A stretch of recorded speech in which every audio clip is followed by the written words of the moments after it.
What up, what up? Entertainment for One podcast, E41 podcast. Thank you for watching. Thank you to all my new subscribers.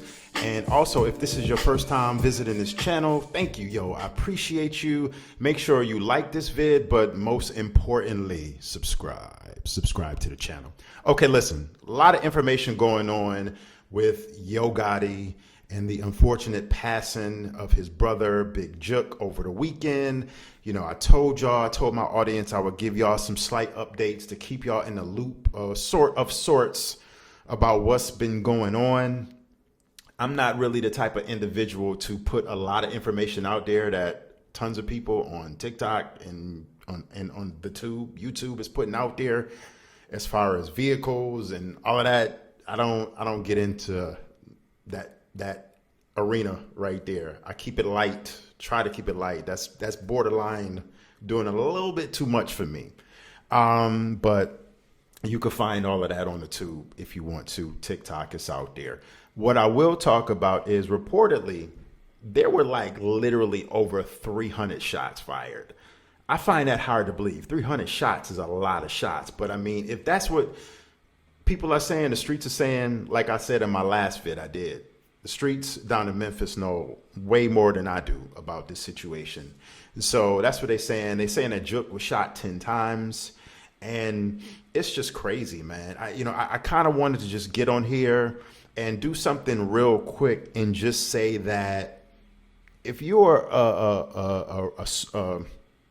I don't want to say rapper or MC, but if you're of some kind of fame in your town, in your city, and if your city is small, you know, Memphis is considered a city, but it's also a small city in comparison to other big cities. Well, I can't even say that. You know, I'm not even gonna put myself out there on Front Street and say that.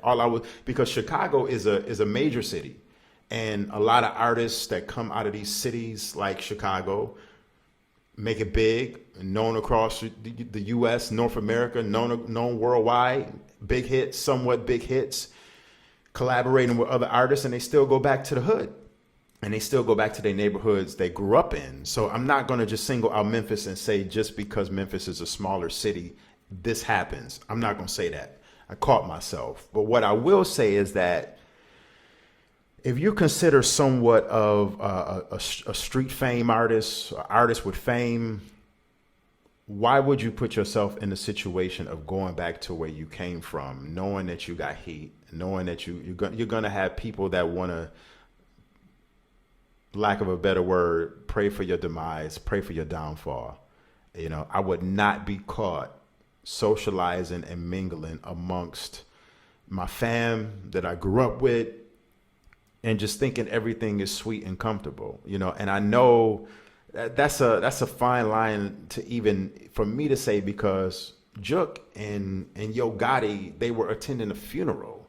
You know what I mean? They were attending a repast. So I'm pretty sure 1000% they did not think that this incident would happen and that Jook would have got, you know, for lack of a better word, Jook would have got juked, and Jook would have got caught up in a situation like this, surrounded around his team, surrounded around his family, his brother, and all of that. You know, this was considered a safe place for Jook, you know, but as we've seen before, not only hip hop, but in just the streets and just in general, when somebody want to get you, no one is immune from being touched. You know what I mean? I've heard people say, well, why didn't Jook have a bulletproof vest on? Listen, when somebody allegedly shooting, let's just say over 50 times at you, now we're not even going to say 300. If somebody is targeting you and you got shot 10 times, there's only so much a bulletproof vest can do. You know, that's just crazy to think for somebody to say, well, why didn't he have a vest on? Not even going there to addressing that like that.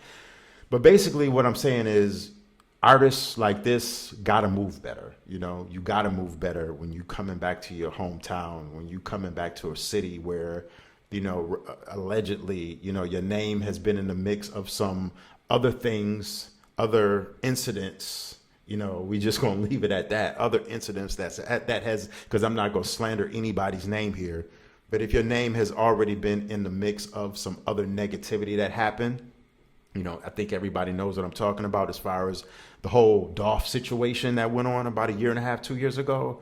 Is you gotta stay 10 toes up and be really aware of your surroundings. If you have any kind of success, small success, hood fame, or anything like that, if you're a rapper, if you're of any kind of success story, I guess you could say, and you're still around the way. You know what I mean? But let me know in the comment section what you think. Am I tripping? Am I bugging for saying that Gotti and Jook should have been moving a little bit different? But like I said, I find myself, it's hard for me to even say that because they were at a funeral, at a repast. That's probably like you would think the safest place for them to be. But when they want you, they're going to get you. But, prayers up, man. Prayers up. Thank you for watching the E for One podcast. Until next time, I will check y'all later. Peace.